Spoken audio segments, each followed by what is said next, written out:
அண்மை காலமாக கொள்கையை வைத்து ஏமாற்றிக் கொண்டிருக்கின்ற பித்தலாட்ட கட்சியாக இருக்கக்கூடிய திமுக கட்சியை சார்ந்தவர்கள் இந்த இடத்திலேயே நாங்கள் கொள்கைவாதிகள் நான் சொல்றேன். சொன்னதுக்கு அப்புறம் நாண்டுகிட்டு வார்த்தை வேணாம். அந்த போட்டோவை வைத்த சகோதரர் தலித் சமுதாயத்தை சார்ந்தவர் கிடையாது, வன்னியர் சமுதாயத்தை சார்ந்த ஒரு தோழர். மாபெரும் சபைதனில் நீ நடந்தால் உனக்கு மாலைகள் வீழ வேண்டும். எளியன உன்னை இகழ்ந்தோர் நடுங்க புலியன செயல் செய்ய புறப்படு வெளியே என்ற எங்கள் வெற்றி தலைவர் தளபதியின் புலி கூட்ட நாங்க எந்த அடக்குமுறைக்கும் நாங்கள் பயப்படக்கூடிய ஆட்களே கிடையாது. பண்ணையார்களுக்கும் பாமரர்களுக்கும் இடையே நடக்கின்ற போர், பண்ணையார் கட்சி திமுக, பாமரர்கள் கட்சி தாவேக, திமுகவுக்கும் தாவேகாவுக்கும் இடையே போர். தமிழ்நாட்டின் முதலமைச்சராக மரியாதைக்குரிய ஜோசப் விஜய் என்னும் நான் என்று கையெழுத்து போடக்கூடிய சூழலை நாம் உருவாக்குவோம். தமிழ்நாட்டு அரசியலில் தற்போதைய நிலவரத்தில் இளைய எம்ஜிஆராக தலைவர் தளபதி அவர்கள் இருக்கிறாரு. டிஎம்கே என்கின்ற மூன்றெழுத்தை டிவிகே என்கின்ற மூன்றெழுத்தும் விஜய் என்கின்ற மூன்றெழுத்தும் 2026 வீழ்த்தும்.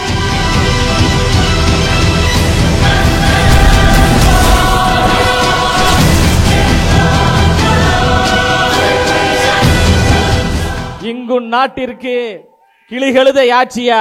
கைவிரித்து வந்த கயவர்கள் பொய் விரித்து புலன்கள் மறைத்து தமிழுக்கு விளங்கிட்டு தாயகம் பற்றி நமக்குள்ள உரிமை தமக்கென்பாரெனில் வழி வழி வந்த உன் மரத்தனம் எங்கே, உன் மொழி பற்றெங்கே, விழிப்புற்று எழுக என்று விழிப்புற்று எழுந்து வந்திருக்கின்ற மாபெரும் தலைவர் வெற்றி தலைவர் தளபதி அவர்களை வணங்கி அரசியல் வரலாற்றிலேயே இப்படி ஒரு உண்மையான விசுவாசியையும் உண்மையான உழைப்பாளியையும் பார்க்கவே முடியாது. விசுவாசத்தின் அடையாளமாக, உழைப்பின் அடையாளமாக இருக்கக்கூடிய கழகத்தினுடைய பொதுச் செயலாளர் மரியாதைக்குரிய ஐயா என் ஆனந்தையா அவர்களை வணங்கி மேடையில் அமர்ந்திருக்கின்ற மாநில நிர்வாகிகள், மாவட்ட செயலாளர்கள் உள்ளிட்ட அனைவருக்கும் என்னுடைய முதற்கண் வணக்கத்தை தெரிவித்துக் கொள்கின்றேன். தமிழ்நாட்டு அரசியல் வரலாற்றில் மிகப்பெரிய ஒரு மாற்றத்தை உருவாக்கக்கூடிய மாபெரும் தலைவராக இருக்கக்கூடியவர் தான் தலைவர் தளபதி அவர்கள்.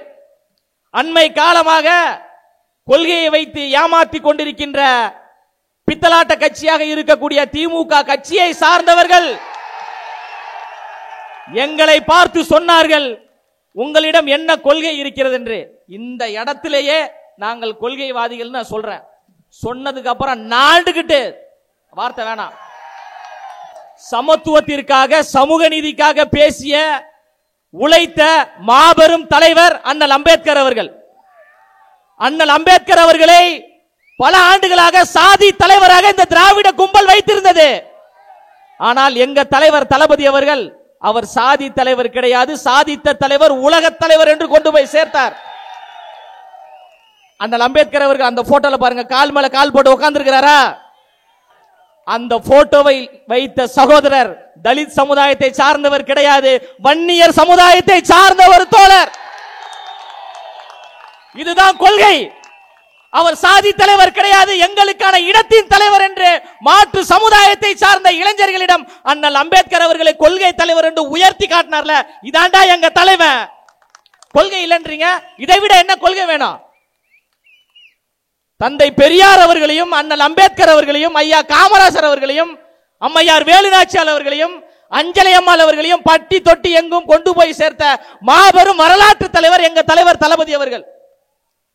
அவரை பார்த்து சொல்றீங்க, அஞ்சலை அம்மாள் என்கின்ற விடுதலை போராட்ட அந்த தியாகி பெண்மணியை கொள்கை தலைவராக நம்ம அறிவிப்பதற்கு முன்னாடி எத்தனை பேருக்கு தெரியும்? பல பேருக்கு தெரியாது. இன்று தமிழ்நாடு தாண்டி, இந்தியா தாண்டி, உலகம் முழுவதும் அஞ்சலை அம்மாள் என்கின்ற மாபெரும் பெண் போராளியை தேடி தேடி படிக்கிறார்கள் என்றால் மிகப்பெரிய வரலாற்று புரட்சியை ஏற்படுத்தியவர் வருங்கால முதலமைச்சர் தலைவர் தளபதி அவர்கள். மதசார்பற்ற சமூக நீதி அரசியலை உருவாக்க வேண்டும் என்று நினைப்பவர் எங்க தலைவர் தளபதி அவர்கள். சொல்றாங்க, மக்களுடன் முதல்வர், உங்களுடன் முதல்வர். வேங்க வயலில் மலத்தை கொட்டி மலத்தண்ணை குடித்தார்களே அந்த மக்கள், அந்த மக்கள் உங்களோடு இருக்கிறார்களா இல்லையா? அவர்களுக்கு நீங்க முதல்வரா இல்லையா? பரந்தூரில் விவசாயிகள் 1000 நாட்களை கடந்து விளைநிலத்தில் விமான நிலையம் வேண்டாம் என்று மக்கள் போராடுறாங்க. உங்களுடன் ஸ்டாலின் அவர்களே, மக்களின் முதல்வர் அவர்களே, வேங்கவையில் இருக்கின்ற விவசாயிகள் மக்களா இல்லையா? அஜித்குமார் என்கின்ற ஒரு சகோதரனை காவல்துறை அடித்தே கொலை செய்தது. அதை தட்டி கேட்டது தமிழக வெற்றி கழகம். எல்லோரும் போன் கால்ல பேசினாங்க. வீட்டிற்கே சென்று ஆறுதல் படுத்தியவர் நம்ம தலைவர் தளபதி அவர்கள். மக்களுடன் இருக்கின்ற ஐயா ஸ்டாலின் அவர்களே, எதற்காக அஜித்குமார் அவருடைய வீட்டுக்கு நீங்க போகணும்ல? அதனால் தான் சொல்றோம், தமிழ்நாடு முழுவதும் இருக்கின்ற 7 கோடி மக்களும் மக்கள் விரும்பும் முதல்வர் வேட்பாளராக தலைவர் தளபதி அவர்கள் திகழ்கிறார். மாபெரும் சபைதனில் நீ நடந்தால் உனக்கு மாலைகள் விழ வேண்டும், மாசு குறையாத மன்னவர் இவர் என்று போற்றி புகழ வேண்டும் சொல்றாங்க தலைவரை. இளைய காமராஜர், இளைய பெரியார் என்றெல்லாம் நம் தோழர்கள் சொல்றாங்க. இந்த கூட்டத்தின் வாயிலாக நான் சொல்றேன், தமிழ்நாட்டு அரசியலில் தற்போதைய நிலவரத்தில் இளைய எம்ஜிஆராக தலைவர் தளபதி அவர்கள் இருக்கிறாரு. நிகழ்காலத்தின் எம்ஜிஆர் தலைவர் தளபதி அவர்கள்.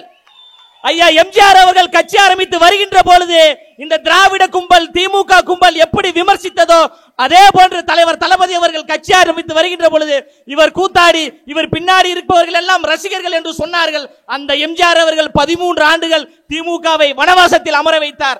அதன் பிறகு நிகழ்கால எம்ஜிஆராக, எம்ஜிஆரின் தம்பியாக இருக்கக்கூடிய தலைவர் தளபதி, நிகழ்கால எம்ஜிஆர் வெற்றி தலைவர் அண்ணன் விஜய் அவர்கள் திமுகவை வனவாசத்தில் அமர வைப்பார்.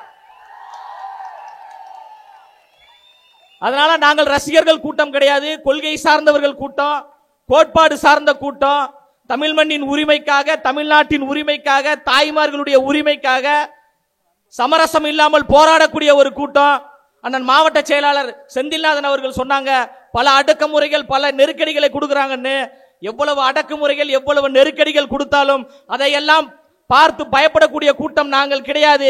எளியன உன்னை இகழ்ந்தோர் நடுங்க, புலியன செயல் செய்ய புறப்படு வெளியே என்ற எங்கள் வெற்றி தலைவர் தளபதியின் புலி கூட்டம். நாங்க எந்த அடக்குமுறைக்கும் நாங்கள் பயப்படக்கூடிய ஆட்களே கிடையாது.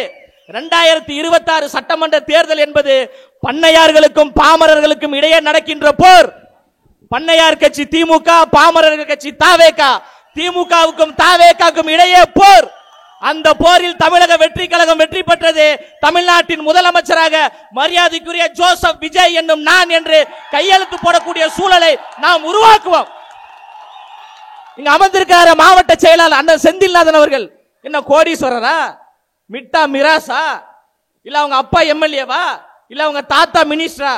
கிடையாது. முதல் தலைமுறை அரசியல்வாதி, சாமானிய குடும்பம், ஏழை குடும்பம். அங்க உட்கார்ந்து இருக்கிறார் அண்ணன் தாமு அவர்கள். சாதாரண ஒரு ஆட்டோ ஓட்டுநராக இருக்கக்கூடியவர் தான் அண்ணன் தாமு அவர்கள். இன்று மாவட்ட செயலாளராக சொடக்கு போட்டு திமுகவை எதிர்க்கக்கூடிய ஒரு சூழலை உருவாக்கி இருக்கிறார் என்றால் எங்க தலைவர் தளபதி அவர்களும் எங்களுடைய ஆசானாக இருக்கக்கூடிய எங்களுடைய பொதுச் செயலாளர்கள் தான். உங்கள் முன்னாடி நின்று பேசிக் கொண்டிருக்க எனக்கு கொள்கை பரப்பு இணை செயலாளர் என்கின்ற ஒரு பொறுப்பை கொடுத்து உலகம் முழுவதும் என்னை அடையாளப்படுத்தியிருக்கிறார் என்றால் அது தலைவர் தளபதி அவர்களும் எங்களுடைய அண்ணன் பொதுச் செயலாளர்கள் தான். ஏழை எளிய ஒடுக்கப்பட்ட பாமரர்களை தேடி தேடி அடையாளப்படுத்தக்கூடிய தலைவர் முதலமைச்சரானால் 7 கோடி மக்களுக்கு அமைதியான, உண்மையான, ஒரு நேர்மையான ஒரு ஆட்சியை உருவாக்குவார்.